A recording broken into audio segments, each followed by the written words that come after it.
Welcome to Luca and Miguel. Enjoy the video. You start by confirming your phone has mobile data and a usable signal. This matters because tethering consumes carrier data. Once done, enable the tethering mode you prefer, Wi-Fi hotspot for convenience or USB tethering for stable throughput, and plug a USB cable if choosing wired.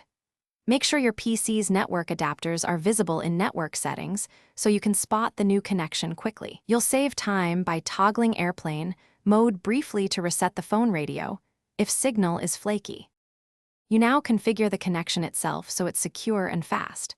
For Wi-Fi hotspot, name the SSID and choose WPA2 or WPA3 with a robust password. This prevents bandwidth theft and interference.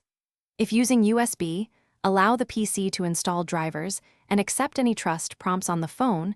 This enables the tethered interface. Also check mobile data settings for the correct APN or preferred network type. Selecting LTE or 5G improves throughput and lowers latency compared to 3G, which matters for video or large downloads. You finish by verifying connectivity. Open a simple web page or run a quick ping to confirm packets pass through. Once confirmed, monitor data usage and the phone's temperature. Long tethering sessions can quickly eat data and warm the device, so pause or use USB tethering to reduce heat. If things go wrong, one key troubleshooting tip is to toggle tethering off and on, restart both phone and PC, then reset network settings on the phone as a last resort.